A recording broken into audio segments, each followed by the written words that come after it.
Bang Philip, dari sebelum kita bicara soal 9 negara yang sudah dikunjungi Presiden Prabowo Subianto di 3 bulan pertamanya, kita tertarik untuk membahas soal penghargaan yang diterima oleh Presiden. Ini setelah bertahun-tahun akhirnya pemerintah Indonesia, Kepala Negara Republik Indonesia mendapatkan penghargaan tersebut. Apa maknanya bagi Indonesia? Apa yang kemudian ekspektasinya yang bisa kita lihat dari penghargaan tersebut? Ya, kalau dari Malaysia, Malaysia itu kan tetangga penting Indonesia juga. Ada beberapa hal ya sebabnya. Satu, Malaysia ini sekarang adalah ketua ASEAN.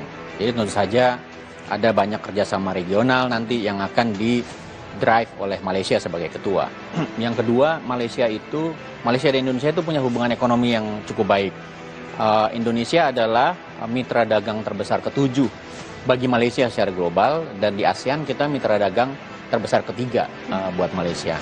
Bagi Indonesia, Malaysia juga sumber investasi nomor 5 rankingnya, jadi cukup besar yang masuk, sehingga secara ekonomi itu cukup signifikan. Dan saya rasa apa yang dilakukan oleh Malaysia dengan Indonesia itu, penghargaan yang diberikan kepada Presiden, itu melakukan simbolisasi kultural juga bahwa kita ini adalah negara yang harusnya lebih banyak kerjasama.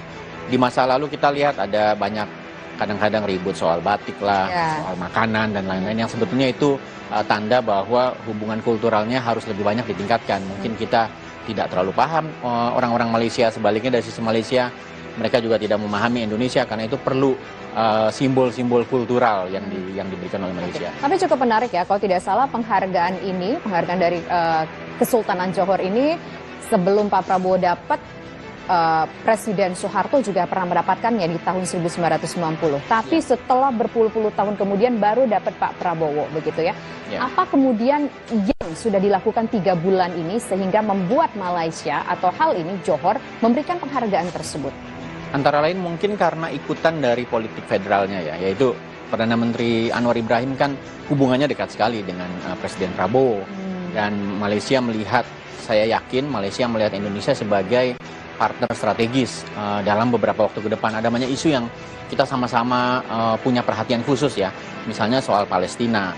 Kemarin waktu di Kuala Lumpur memberikan pernyataan bersama terkait dengan bagaimana Indonesia bersama Malaysia akan terus-menerus push untuk misalnya proses perdamaian dan terbentuknya two-state solution di Palestina.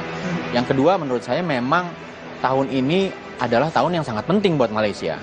Dan dia memerlukan Indonesia dalam konteks kepemimpinan di ASEAN. ASEAN ini dianggapnya ya, Indonesia itu adalah natural leader sejak lama.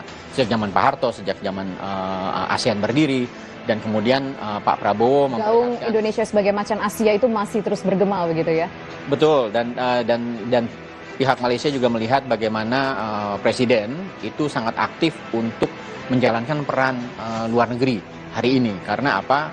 Presiden kan juga melihat bagaimana situasi global yang tidak menentu, ada konflik di 2 tempat, di Ukraina, di Palestina, kemudian ada persaingan Amerika dengan Cina dan lain-lain, sehingga sekarang simbiosis mutualisme antara Indonesia dengan Malaysia perlu kerjasama, dan mitra strategisnya tentu saja adalah yang paling dekat Indonesia.